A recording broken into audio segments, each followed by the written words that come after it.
Psaume chapitre 4, verset 8. Je me couche et je dors en paix, car toi seul Éternel me fais habiter en sécurité.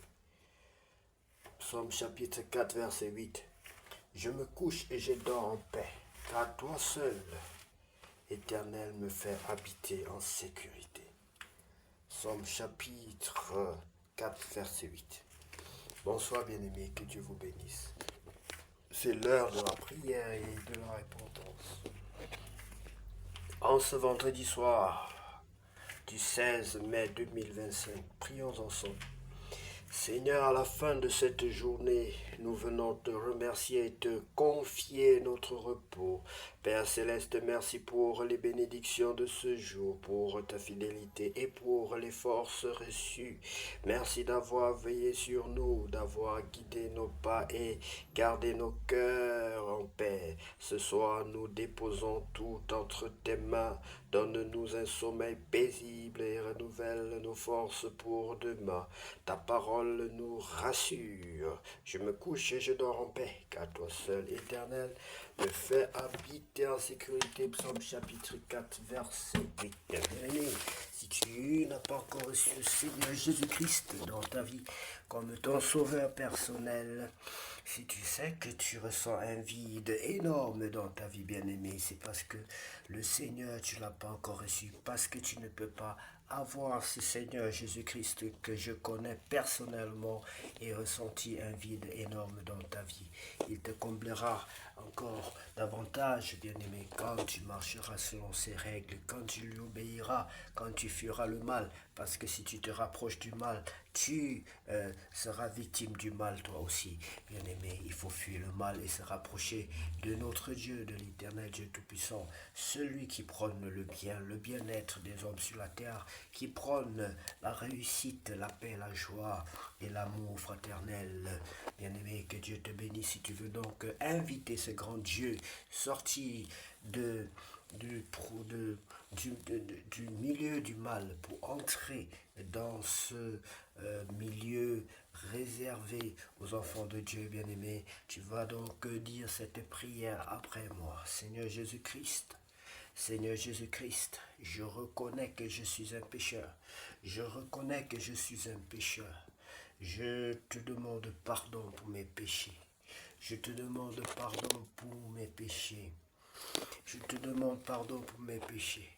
Je t'invite dans ma vie comme mon Sauveur et mon Seigneur.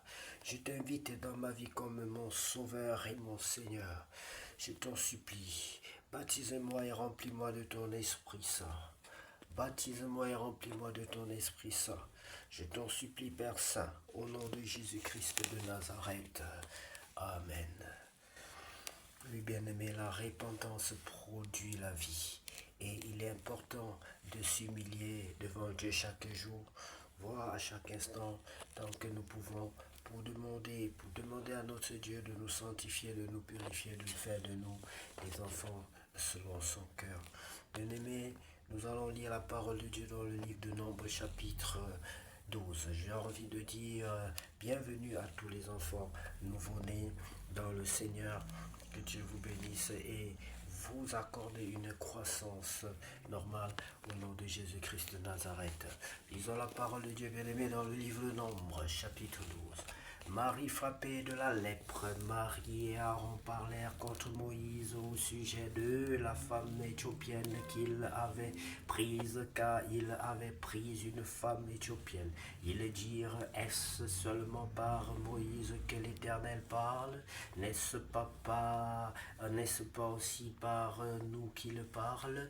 Et l'Éternel l'entendit. Oh, Moïse était un homme fort patient, plus qu'aucun homme sur la face de la terre. Soudain l'Éternel dit à Moïse, à Aaron et à Marie, allez, vous trois, à la tente d'assignation, et ils y allèrent tous les trois. L'Éternel descendit dans la colonne de nuée, et il se tint à l'entrée de la tente. Il appela Aaron et Marie, qu'ils s'avancèrent tous les deux, et il dit, écoutez bien mes paroles.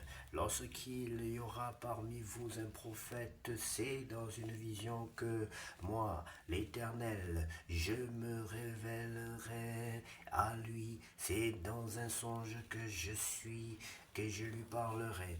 Il n'en est pas ainsi de mon serviteur Moïse. Il est fidèle dans toute ma maison.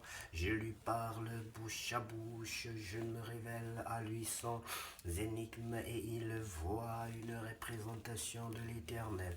Pourquoi donc n'avez-vous pas craint de parler contre mon serviteur, contre Moïse? La colère de l'Éternel s'enflamma contre eux et il s'en alla.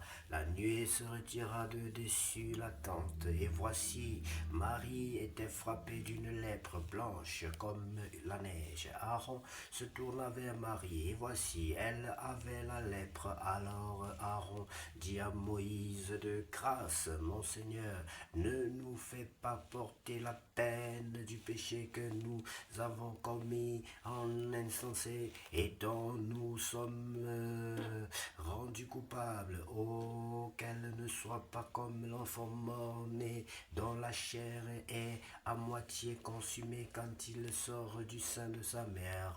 Moïse cria à l'Éternel en disant, ô Dieu, je te prie, guéris-la. Et l'Éternel dit à Moïse, si son père lui avait craché au visage, ne serait-elle pas pendant 7 jours un objet de honte, qu'elle soit enfermée 7 jours en dehors du camp? Après quoi, elle y sera reçue.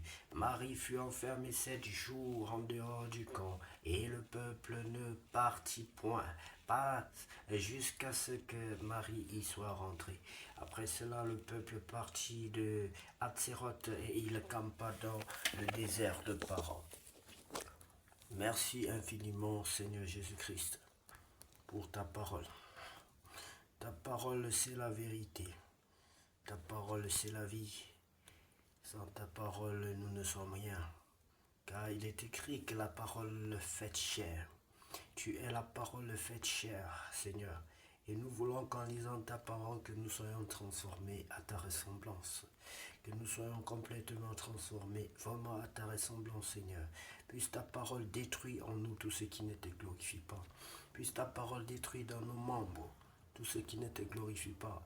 Puisse l'eau de ta parole nous purifier de toutes sortes de maladies. Par ta parole, tu guéris mes maladies. Ô Seigneur, tu es le Dieu qui me guérit. Qu'à toi se revient la gloire, la puissance et l'honneur pour tous les siècles. Amen. Soyez bénis, bien-aimés, et que cette nuit soit la plus glorieuse de toutes les nuits déjà vécues sur cette terre, au nom de Jésus. Amen.